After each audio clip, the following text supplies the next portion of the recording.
లోకేష్ గారు యువగళం పాదయాత్ర మీద కూడా ట్రోల్ చేస్తున్నారు వైసీపీ నాయకులు. దీని గురించి మీరేమంటారు? అది ఫెయిల్యూరే కదా. యువగళం ఎక్కడుంది? భోజనగళం అని తప్పితే యువగళం ఏం జరిగింది? భోజనం అక్కడ టిఫిన్ తినటం, ఇక్కడ భోజనం చేయటం, తిరగటం, కూర్చోవడం తప్పితే ఇంకో 5 కిలోలు పెరిగాడు ఈ పాదయాత్రలు తప్పితే లోకేష్. ఏముంది? అక్కడికి వెళ్తే అక్కడ వాళ్ళని తిట్టడం. అసలు ఈ యాత్రలో వెళితే వాళ్ళని వీళ్ళని తిట్టడమే రాజకీయం అనుకున్నారు వీళ్ళు పిల్లతనంగా. అది రాజకీయం కాదు. పాదయాత్ర చేశారు ఎన్టీఆర్ అంటే పాదయాత్రలో వాళ్ళని తిట్టడం వీళ్ళని తిట్టడం చేయలే.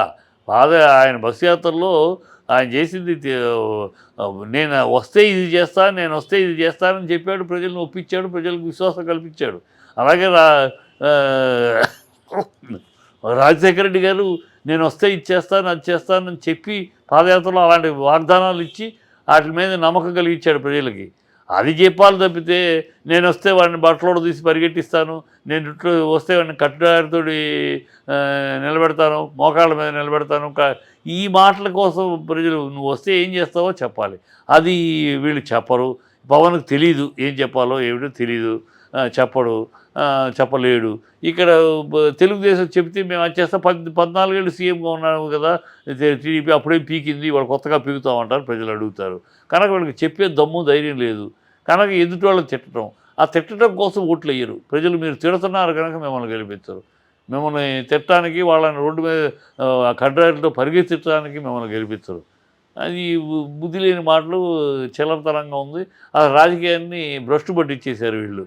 ఈ చిల్లర ఎక్కడికి వెళ్తే అక్కడ అలాంటి మాట తిట్టడం, కెలకడం, తిట్టడం, అబ్యూజివ్ లాంగ్వేజ్. మళ్ళీ వాళ్ళు తిట్టితే వాళ్ళు తిట్టారంటాం. ఒకళ్ళొకళ్ళు తిట్టుకుంటమే సరిపోయి. తిట్టుకుంటమే రాజకీయం. విధానాల మీద మాట్లాడుకుంటాం కాదు, తిట్టుకుంటాం, అసహ్యంగా ఒకరినొకరు దూషించుకుంటాం రాజకీయంగా తయారైంది. కనుక వీళ్ళు ఎక్కడ సక్సెస్ అవుద్ది? ఎందుకు అవుద్ది? సార్ ఇప్పుడు చూసుకుంటే రాజకీయ నాయకులు ఇటువంటి వ్యాఖ్యలు చేయడం అన్నది ఎంతవరకు కరెక్ట్ సార్? అంటే ఇటువంటి ప్రతజాలం అంటే పిల్లలకి ఏం మెసేజ్ ఇస్తున్నారండి వీళ్ళు? అదే ఇప్పుడు చెప్పాను కదా, అదే ప్రశ్నే. ఏ మెసేజ్? Wrong message. ప్రజలు చేదరించుకునే మెసేజ్, ప్రజలు అసహించుకునే మెసేజ్, ప్రజలు చీకొట్టే మెసేజ్. మీరు ఓట్లు అడిగే ఇందుకోసం మీరు ఓట్లు అడుగుతారు. ఇందుకోసమైతే మీకు ఎందుకు ఓట్లు వేయాలయ్యా? మీకు ఓట్లు వేస్తే వాళ్ళని కడ్రాయితో చూడాలని మాకేమైనా అభిలాష? వాళ్ళని కడ్రాయిలు చూడాలి. మీరు మాట మీద సైకో ఏంటి? సైకో అని మీరు మాట్లాడను, అతనేమో వాళ్ళేమో ఇంకోటి మాట్లాడను. ఈ చిల్లర భాషలు మీరు మీ కిలిగజ్జాలు రోడ్డు మీద వీధి కుక్కలు పోటాడుకున్నాడు మురుగుతున్నట్టు మీరు మురుగుతాం, అందుకు మీకు ఓట్లు వేయాలా? అని అసహించుకుంటారు ప్రజలు. వాళ్ళని అసహించుకునే మెసేజ్ అది. సార్ మళ్ళీ జగన్ వస్తే మేము ఏపీ నుంచి వలస వెళ్ళిపోతాం అంటున్నారు కొద్దిమంది యువకులు అవ్వచ్చు, నాయకులు అవ్వచ్చు. దాని గురించి మీరు ఏమంటారు?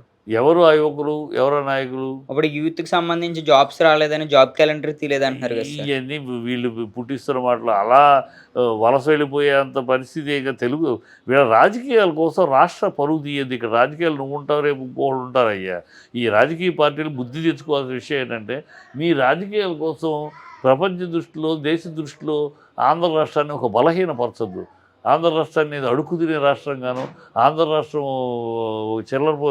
చిరిగిపోయిన రాష్ట్రంగాను అనవసరంగా మీ రాజకీయాల కోసం పరువు తీయకండి. ఆంధ్రుల ఆత్మాభిమానాన్ని, ఆంధ్రుల పరువు ప్రతిష్టల్ని మంట కలపకండి. ఈ రాజకీయ నాయకులు, ఈ పార్టీలు మీ పోరాడండి, రాజకీయంగా పోరాడండి.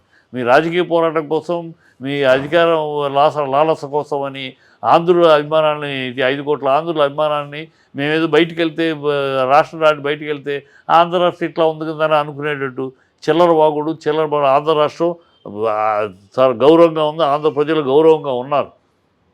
ఆర్థికంగా సమస్యలు ఉండొచ్చు, ప్రతి రాష్ట్రంలో ఉన్నాయి సమస్యలు. అంత మాత్రాన ఆంధ్రుడికి ఏమీ గతంలో బీహార్ లాగా అలాడిపోతున్న, అడుక్కు తింటున్న ఆంధ్రుడు ఎవడూ లేడు. అనవసరంగా ఆంధ్రదేశం అడుగు తింటుంది, ఆంధ్రదేశం రాష్ట్రం దరిద్రంలో ఉంది. ఆంధ్ర రాష్ట్రం యొక్క పరువు తీయకండి. ఆంధ్ర రాష్ట్రం అంటే మేము ఉండమో మీ పార్టీలే కాదయ్యా. ఆంధ్ర రాష్ట్రం 5 కోట్ల ఆంధ్రులు మా లాంటి వాళ్ళు ఉన్నాం. పౌరుషంతో ఇంకా ఆత్మాభిమానంతో బతున్నాం. మా పరువులు, మా బదాన్ని పెట్టకండి మీ రాజకీయాల కోసం. అదే వీళ్ళు తెలుసుకోవాల్సింది. వీళ్ళ రాజకీయం కోసం ఆంధ్రుల అభిమానాన్ని, ఆత్మాభిమానాన్ని దెబ్బకొడుతున్నారు. ఇక్కడేదో ఆంధ్రులు అడుక్కు తిన్నట్టు, ఆంధ్రులు అలాడిపోతున్నట్టు, ఆంధ్ర రాష్ట్రం సర్వనాశనం అయిపోయినట్టు, భిక్షపాత్రతో తిరుగుతున్నట్టు అసహ్యంగా మాట్లాడతారు. బుద్ధి జ్ఞానం లేకుండా. మీరు రాజకీయం మాట్లాడండి, మీ విధానాలు మాట్లాడండి, పరిపాలన విషయం మాట్లాడండి. అంతేగాని ఆంధ్ర రాష్ట్ర పరువులు తీయకండి, ప్రజలు 5 కోట్ల ఆంధ్రుల ఆత్మభావాన్ని మంటకలపకండి, నడివీధిలో నగరంగా రేప్ చేయకండి మీరు.